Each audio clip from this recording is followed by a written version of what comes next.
Yang pasti yang saya tahu, yang berdasarkan pengalaman penggunaan IC yang seperti ini, operating amplifier yang kakinya 8 begini, itu nggak pernah lebih di atas 25 volt, nggak pernah.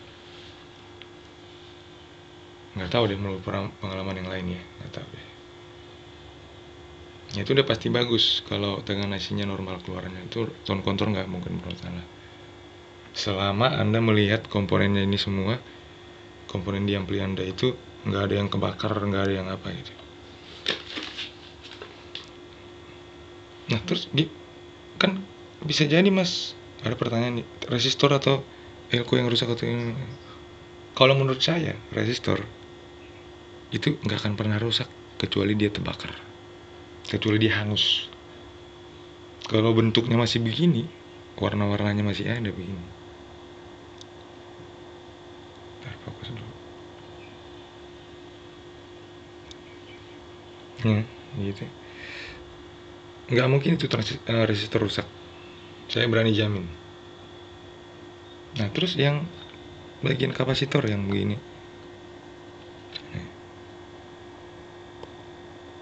fokus fokus. Yang ini. Sama yang ini, kapasitor juga. Ini jarang rusak. Kapasitor ini rusak kalau dia meledak aja udah. Tapi kalau bentuknya masih begini, ini nggak mungkin rusak ini. Nggak usah dicabut dan diperiksa juga, kita udah tahu melihat bentuknya aja tanpa dicabut. Itu nggak akan rusak. Ya. Jadi sia-sia. Ntar Anda capek sendiri kalau meriksa semua. Periksalah cuman IC aja. Kalau misalnya di tone control Anda ada transistor, nah periksalah transistor itu aja. Nggak usah ke bagian-bagian yang ini. Terus yang elko-nya kan, elko nggak bakal rusak kalau dia nggak gembung. Ininya gembung, bunting gitu, atau meledak. Kalau dia nggak, kalau dia normal begini, nah normal nggak gembung begitu. Elko bagus, nggak usah dicabut diperiksa gitu, nggak usah deh. Capek, ntar Anda capek sendiri. Nggak usah, buang-buang tenaga. Ini bagus. Ya. Ya, kalau di ampli Anda ada misalnya masih bagus, ekornya masih masih apa? Masih kelihatan bagus lah, belum ada tanda-tanda bunting atau kebakar. Itu nggak usah capek-capek buat nyabut terus periksa, capek, ntar capek sendiri. Jangan deh. Waktu itu mahal. Periksa aja komponen aktif seperti IC, transistor ya. Hmm. Atau kalau Anda rajin, cabut ininya, periksa PCB-nya, ada nggak yang putus jalur PCB-nya. Tapi kalau menurut saya itu jarang gitu. Terkecuali ada kasus terbakar di salah satu ini, kasus terbakar gitu. Mungkin udah merembet ke PCB, mungkin ada jalur yang putus. Tapi kalau masih begini, contoh di ampli Anda gitu atau sound system Anda masih begini, bersih tuh komponennya, nggak ada yang luka gitu. Nah, jalur PCB di bawah nggak mungkin ada yang putus.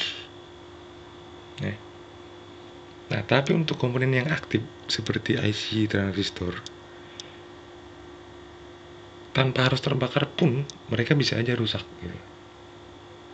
Jadi kalau melihat penampilannya masih bersih begini, atau transistor juga masih bersih gitu, itu nggak menjamin komponen itu masih bagus. Periksa dulu gitu, periksa. Nah itu yang harus diperiksa. Kalau komponen yang lain, pendukung yang lain nggak usah. Yang ini aja yang komponen aktif, IC, transistor.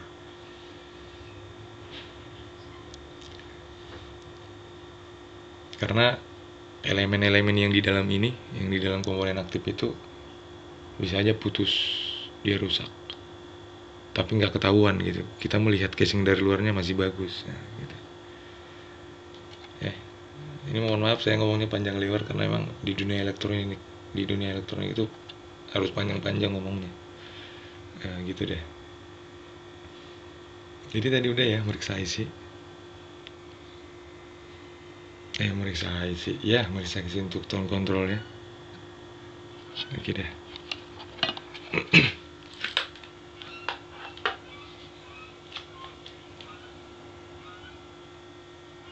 Nah, untuk equalizer semuanya sama saja ya, hanya sentuh-sentuh aja.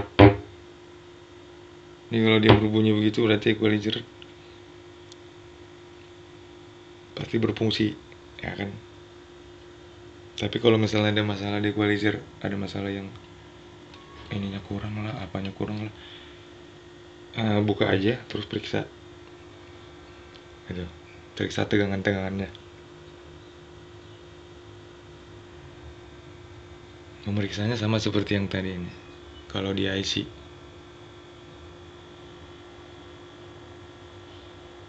gimana kalau IC-nya kakinya nggak 4, kakinya nggak 8, contohnya 12 gitu. Ya cari aja di apa namanya, di search Google, contohnya IC-nya itu jenis ABCD, contohnya cari ABCD pin gitu, pin out. Nah ntar dikasih tahu negatifnya yang mana, jalur outputnya yang mana. Nah tuh arahkan tuh probe apa meter tadi, multitester tadi ke kaki-kakinya tadi. Nah gitu. Kalau nggak ada tegangan output seperti yang tadi itu, berarti itu komponen udah rusak, ganti aja gitu.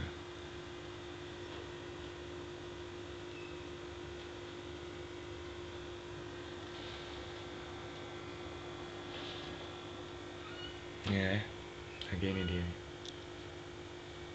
Tuh, udah dijelasin semua. Nah, terus untuk yang bagian yang tone control yang di tengah dan di bawahnya, itu sama, cara meriksanya sama ya. Seperti yang di atas ini. Seperti yang udah saya bilangin panjang lebar yang tadi. Sama dia.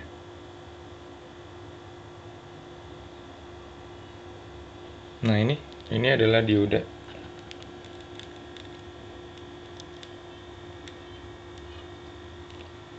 Dioda itu cara mengukurnya dalam rangkaian tinggal Anda ini aja. Tinggal di satuin disentuhkan tadi probe apometernya, multitesternya.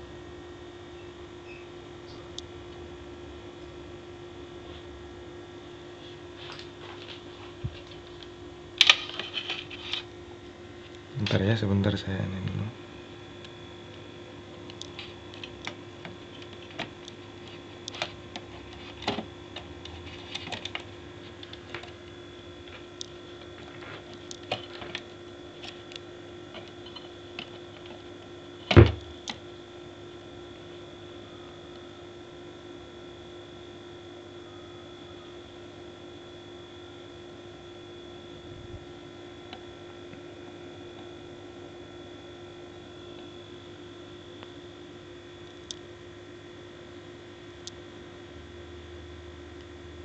Oke. Ini dioda, kalau salah ini dioda Zener untuk 5 volt. Ini stabilisator juga kayaknya. Jadi harus yang masuk, harus yang diterima dari adaptor yang ada di papan induk amplifier itu. Yang diterima melalui apa namanya ini? Tadi kabel yang panjang tadi, kabel yang ini, yang dia kesini. Nah, dia diturunkan, dia tegangannya diubah ke 5 volt karena akan memasukin IC yang ini kayaknya IC PT2399 untuk delay processor untuk echo.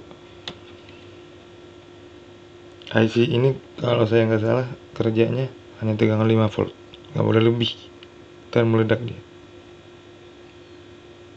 Makanya seperti saya bilang tadi, cari spek di Google IC apapun itu, pin out, nanti di sana akan tertera tegangan maksimumnya berapa. Nah gitu. Untuk IC processor delay itu tegangan maksimumnya itu 5 volt ya, 5 ke 6 lah gitu.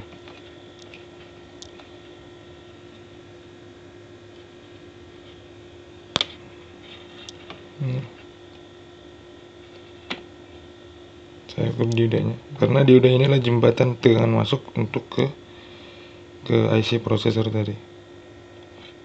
Itu pintu gerbangnya tuh.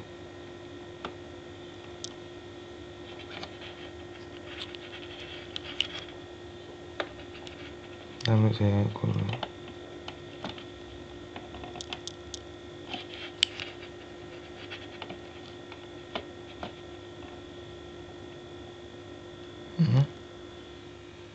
Dan di sana tertera 5.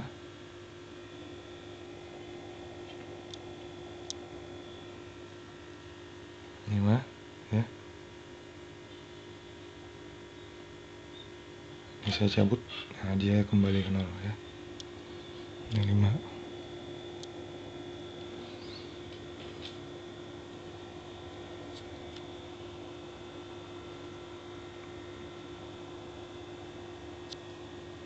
Jadi itu. Nanti di video selanjutnya akan saya jelasin gimana cara ngatasin tone control yang efek delaynya, reverbnya nggak berfungsi gitu. Itu udah pasti yang rusak adalah yang bermasalah ada di IC processor ini, IC delay echo yang mana tadi,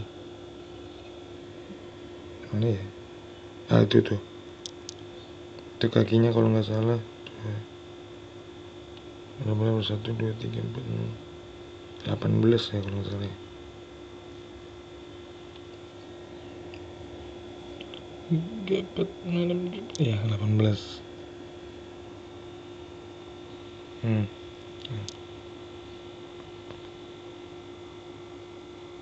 2399 ya.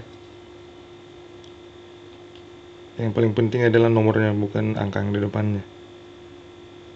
Kadang tertera juga PT 2399, itu sama aja. 2399. Nah, itu agak IC delay processor. Jadi kalau di tone control Anda contohnya ada delay nih.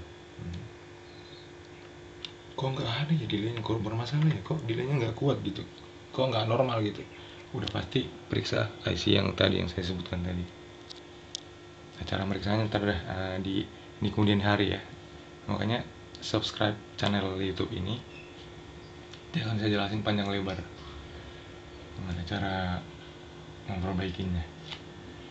Ini saya nggak bisa jelasin semuanya karena emang kalau dijelasin keseluruhan ya bisa makan waktu sampai 2 jam. Terkasihan saya cuma pakai paket kuota modem, nguploadnya gimana ntar susah uploadnya, lama ntar. Hanya videonya saya mohon maaf, saya bikin sesi-sesi aja, sesi aja ya, saya potong-potong aja. Oke deh, kurang lebihnya begitu. Nantikan video saya yang selanjutnya tentang masih di seputar tentang amplifier. Jadi sebenarnya walaupun amplifier itu berbeda-beda, letak tone-nya berbeda, letak powernya berbeda, bentuknya berbeda, yang harus kita ketahui adalah pada sistem kerja di elektronika itu memeriksa dengan penglihatan pertama, terus memeriksa dengan sentuhan, itu kalau di audio ya, sentuhan, terus yang ketiga langsung memeriksa tegangannya gitu. Kalau tadi meriksa penglihatan, lihat dulu apa komponen yang terbakar ya kan. Dengan sentuhan tadi udah jelas, sentuh IC-nya bunyi apa enggak. Kalau enggak berarti ada masalah di IC. Nah, terus yang ketiga tadi pakai ukur tegangan gitu. Nah, terus kita harus tahu bagian-bagiannya, di mana bagian power supply-nya, di mana bagian powernya, mana bagian tone-nya. Jadi prinsipnya siapapun ini rangkaian, apapun ini namanya, mereka tetaplah ngambil tegangan dari power supply induk. dari power supply ini, nggak mungkin dari yang lain atau dari sini. Pokoknya satu sumber tegangan deh. Karena begini, kalau ini kan kebetulan saya pakai tegangan apa, arus, jadi inverter nggak fungsi. Nah jangan udah masuk tegangan baterai, ya kan, masuk lagi tegangan yang ini, tegangan arus listrik, itu jangan gitu, takutnya meledak tar. Jadi pakai satu sumber tegangan aja. Kalau masalah lampu lagi mati, arus PLN mati, masukinlah arus DC dari sini, aki atau baterai, ntar akan diproses di inverter ini. Nah akan mensuplai semua yang ada di sini. Sedangkan adaptor ini nggak berfungsi sementara, ya. Karena adaptor berfungsi hanya kalau trafo ini hidup. Trafo nggak hidup karena mati lampu, mati arus listrik, adaptor nggak pasti fungsi. Oke dah, begitu dah. Terima kasih udah nonton ya. Mohon maaf kalau panjang lebar. Nantikan video saya yang selanjutnya.